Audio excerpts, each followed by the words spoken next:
Assalamualaikum warahmatullahi wabarakatuh. Materi kita pada hari ini yaitu tentang pendapatan nasional. Nah, tentunya kita sering ya mendengar istilah tentang pendapatan nasional ya. Tentunya ini merupakan sebuah kajian yang sangat penting ya kita pahami, dan setiap negara ya pada saat ini berlomba-lomba untuk meningkatkan pendapatan nasionalnya ya, karena pendapatan nasional ini dianggap sebagai suatu faktor ya atau indikator kemajuan suatu negara atau peningkatan kesejahteraan masyarakat di suatu negara ya. Nah, ketika kita berbicara tentang pendapatan nasional ya, maka pendapatan nasional itu dapat dikatakan sebagai ukuran nilai output berupa barang dan jasa yang dihasilkan suatu negara dalam periode tertentu, atau jumlah seluruh pendapatan yang diterima oleh masyarakat dalam suatu negara dalam satu tahun ya. Nah, pendekatan pendapatan nasional ini menunjukkan nilai seluruh hasil kegiatan ekonomi negara tertentu selama satu tahun ya. Nanti kita akan bahas pada materi selanjutnya, yaitu tentang bagaimana sih cara perhitungan pendapatan nasional itu ya.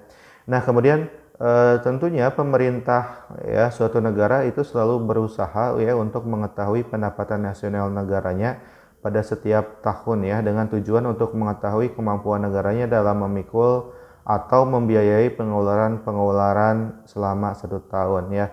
Nah, ketika kita suatu negara mampu ya menghitung atau mengestimasi berapa ya kira-kira pendapatan nasionalnya, maka negara tersebut dapat membuat sebuah rencana pembangunan ya, apa saja yang bisa dibangun oleh negara tersebut ya. Kenapa pendapatan nasional itu penting untuk dipelajari ya? Maka untuk menjawab pertanyaan tersebut ya, maka yang pertama, pendapatan nasional itu dapat mengetahui struktur ekonomi suatu negara, apakah termasuk negara agraris, industri, atau jasa, melalui perbandingan sumber pendapatan nasional yang terbesar. Artinya ketika negara Indonesia misalkan sebagian besar pendapatannya itu dihasilkan oleh sektor agraris misalkan ya, maka negara tersebut harus konsen ya pada sektor agraris. Jangan sampai misalkan negara itu termasuk negara agraris tetapi sektor yang dikembangkan malah sektor industri, maka kebijakan-kebijakan seperti itu tidak akan efektif ya untuk meningkatkan kesejahteraan suatu negara ya. Nah, maka kalau negara agraris maka konsen ya untuk mengembangkan sektor agrarisnya untuk supaya efisien ya ketika kebijakan yang dikeluarkan dengan kondisi yang ada pada negara tersebut ya. Nah, berbeda misalkan ketika negara tersebut merupakan negara industri ya, sebagian besar pendapatannya itu dari sektor industri, maka kembangkan sektor industri. Karena ketika misalkan yang dikembangkan sektor agraris, kebijakan tersebut tidak akan efisien ya. Nah, yang kedua, pendapatan nasional itu dapat mengukur tingkat kemakmuran suatu negara ya, dengan membagi pendapatan nasional dengan jumlah penduduk yang sering kita sebut sebagai pendapatan per kapita. Artinya seluruh pendapatan nasional dibagi jumlah penduduk, sehingga tiap penduduk berapa pendapatan per kapitanya. Meskipun nanti di pembahasan selanjutnya kita akan kritisi ya konsep tersebut ya. Nah, dan negara-negara maju ya sekarang itu banyak kebijakan-kebijakan yang dikeluarkan itu adalah salah satunya untuk meningkatkan pendapatan per kapita ini ya, karena ini dianggap mewakili gitu ya atau merefleksikan tingkat kemakmuran masyarakat. Nah, yang ketiga, pendapatan nasional itu dapat mengetahui perubahan pendapatan nasional dan pertumbuhan ekonomi suatu negara dari tahun ke tahun. Jadi kita bisa mengetahui apakah berapa pertumbuhannya ya, apakah naik, turun, atau stagnan ya. Nah, tentunya ini menjadi sebuah tolak ukur ya tingkat keberhasilan negara dalam mengelola ya negara tersebut dalam mengeluarkan kebijakan-kebijakan efektif atau tidak, berhasil atau tidak. Nah, kemudian dapat menyusun perencanaan atau merumuskan kebijakan yang tepat dalam melaksanakan pembangunan dan kegiatan ekonomi ya. Nah, ini sangat-sangat penting ya, karena fungsi utama dari negara itu adalah mengeluarkan kebijakan yang dapat meningkatkan taraf perekonomian masyarakat. Nah, itu yang paling penting di dalam kebijakan-kebijakan yang bersifat ekonomi. Nah, kemudian dapat mengetahui sampai sejauh mana atau sampai seberapa besar peranan ekspor dan impor. Nah, tentunya ini berkaitan dengan neraca pembayaran ya. Nah, maka yang bagus itu adalah nilai ekspor itu lebih besar daripada nilai impor, sehingga neraca perdagangannya itu adalah positif ya, jangan sampai minus. Karena kalau minus itu bisa menggerus devisa ya. Ketika devisa kita banyak tergerus ya, maka nanti itu akan sangat berhubungan dengan nilai kurs ya, mata uang ya, karena di pasar uang itu sangat cepat pergerakannya ya. Kekuatan permintaan dan penawaran itu sangat mempengaruhi, sehingga kalau lebih banyak impor kita, maka bisa jadi itu nilai rupiah itu akan turun misalkan ya, karena kita ketika impor kita memerlukan dolar ya, maka permintaan dolar naik, yaitu nilai dolar akan naik, artinya nilai rupiah itu akan turun ya. Nah, sehingga yang bagus itu adalah ekspor itu lebih banyak daripada impor, sehingga neraca pembayaran positif, kemudian tingkat devisa itu meningkat, sehingga nanti nilai kurs, nilai tukar rupiah pun terhadap dolar sebagai mata uang untuk perdagangan internasional itu meningkat. Nah, kemudian dapat mengetahui dan membandingkan pendapatan antar daerah maupun regional ya. Nah, di dalam konsep pendapatan nasional ini ada beberapa istilah tentunya yang harus kita ketahui ya. Yang pertama itu ada yang namanya PDB atau GDP ya. PDB itu adalah produk domestik bruto, yang mana produk domestik bruto ini merupakan seluruh ya barang dan jasa yang dihasilkan di dalam wilayah suatu negara dalam satu tahun ya.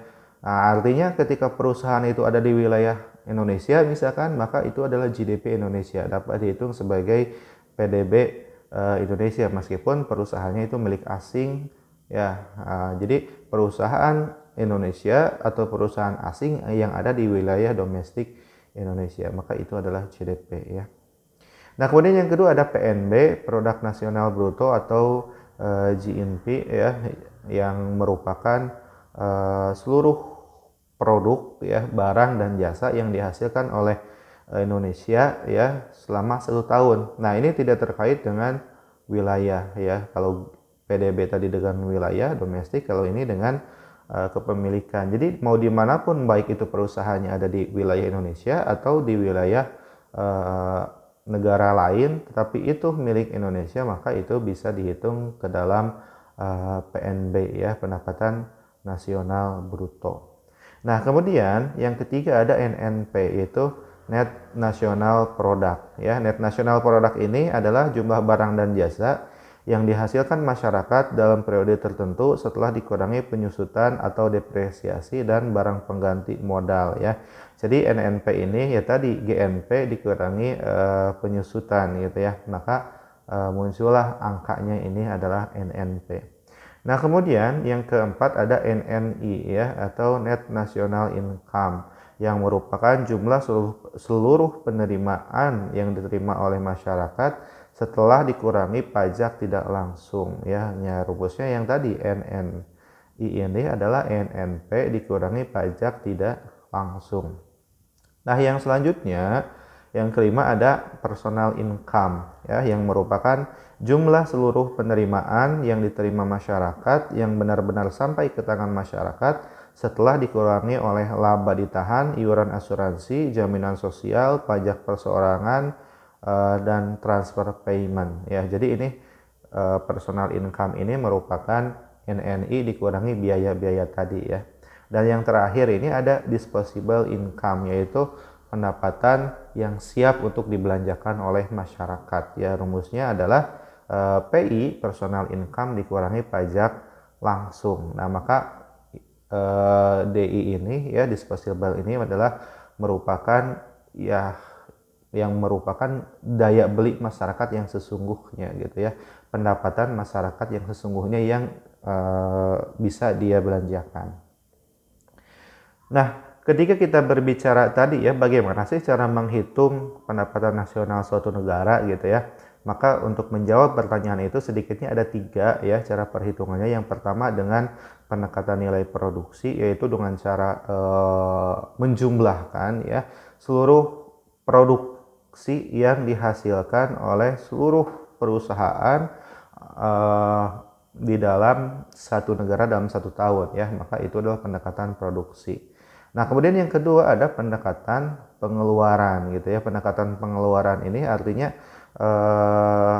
dengan cara menjumlahkan ya seluruh pengeluaran yang dilakukan oleh semua pelaku ekonomi, baik itu rumah tangga, perusahaan ataupun pemerintah, bahkan masyarakat luar negeri ya, sehingga rumus yang dipakai itu adalah konsumsi masyarakat ditambah investasi ya yang merefleksikan perusahaan ditambah government, pengeluaran pemerintah, kemudian ditambah ekspor dikurangi impor ya. Nah, yang ketiga yaitu pendapatan nasional juga dapat dihitung dengan pendekatan pendapatan ya, dengan cara menjumlahkan semua pendapatan yang diterima pemilik faktor produksi di suatu negara dalam 1 tahun ya. Nah, kemudian ketika kita berbicara pendapatan nasional dalam konsep konvensional ya, maka konsep konvensional itu sangat menitik beratkan kepada yang namanya GDP atau GNP ya, GNP ya, sehingga kebijakan yang dilakukan itu bagaimana caranya untuk meningkatkan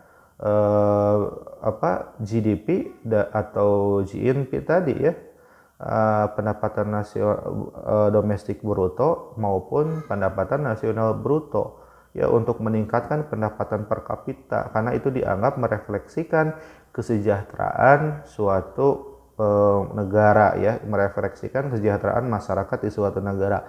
Padahal ketika kita lihat lebih lanjut ya, ada satu kelemahan ya di dalam menghitung PDB per kapita atau PNB per kapita ini, yaitu tidak dimasukkannya yang namanya rasio Gini gitu ya, atau tingkat kesenjangan pendapatannya itu berapa gitu. Jangan nanti sebagian besar PDB tadi atau PNB tadi itu dimiliki oleh sebagian kecil masyarakat gitu ya.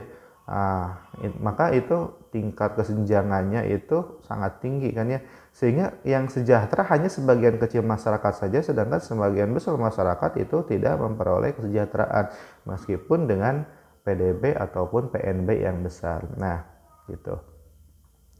Nah, selanjutnya bagaimana gitu ya, Islam memandang tentang konsep pendapatan nasional ini supaya apa? Supaya tidak salah dalam mengeluarkan kebijakan tadi ya, karena misalkan ketika pemerintah beranggapan bahwa PDB per kapita atau PNB per kapita itu merefleksikan nilai kesejahteraan seluruh masyarakat, maka fokusnya itu di sana yang akan menjadi titik tolaknya. Nah, sehingga dalam ekonomi Islam jangan terlalu fokus di PDB maupun PNB ya, meskipun itu tetap penting ya, tetapi harus ada hal-hal lain yang harus diperhatikan, yaitu pendapatan nasional itu yang pertama harus dapat mengukur penyebaran ya, distribusi pendapatan seluruh masyarakat ya. Apakah misalkan dengan PDB yang besar itu, PNB yang besar itu sudah terdistribusikan dengan merata atau belum gitu ya, apakah kesenjangannya itu tinggi atau sudah rendah gitu ya. Nah, maka untuk menjawab hal ini di dalam konsep Islam itu ada yang namanya konsep distribusi pendapatan ya, dengan cara adanya transfer ya pendapatan dari orang-orang kaya kepada orang-orang yang miskin ya, dengan cara mengeluarkan baik itu zakat, infak, dan sodakoh gitu ya. Nah, kemudian pendapatan nasional harus dapat mengukur produksi di sektor pedesaan. Jangan sampai nanti ekonomi itu hanya terpusat di daerah perkotaan saja, sehingga daerah perkotaan itu sangat maju, kemudian daerah pedesaan itu masih tetap terbelakang. Kesejahteraannya orang-orang kota itu sangat sejahtera, orang-orang di pedesaan itu kesejahteraannya rendah gitu ya. Nah, kemudian yang ketiga, pendapatan nasional itu harus dapat mengukur kesejahteraan ekonomi dengan cara mengukur eh, konsumsi rumah tangga yang sebenarnya. Karena sebetulnya ketika kita berbicara kesejahteraan suatu negara, yaitu adalah daya beli masyarakat gitu ya, yang sangat mencerminkan tentang kesejahteraan itu. Berapa daya beli masyarakatnya, apakah daya beli masyarakat itu sudah bagus ya atau belum gitu ya, masih rendah gitu. Nah, kemudian penghitungan pendapatan nasional sebagai ukuran dari kesejahteraan sosial Islami melalui penugasan santunan ya, seperti tadi ya. Nah, artinya semakin besar GDP, GNP itu akan semakin memperbesar nilai tadi pengeluaran zakat infak sodakoh tadi. Ketika dana zakat infak sodakoh itu semakin besar, maka akan semakin banyak masyarakat yang terbantu ya, daya beli masyarakat terutama orang-orang miskin akan meningkat, sehingga tingkat pemerataan pun akan semakin bagus gitu ya, kesenjangannya tidak terlalu tinggi. Nah, saya kira ini ya pembahasan kita pada hari ini tentang pendapatan nasional, semoga bisa dipahami ya. Demikian, kalau ada pertanyaan silahkan tulis di komentar, maka insya Allah nanti akan kita jawab ya. Wabillahi taufiq wal hidayah. Wassalamualaikum warahmatullahi wabarakatuh.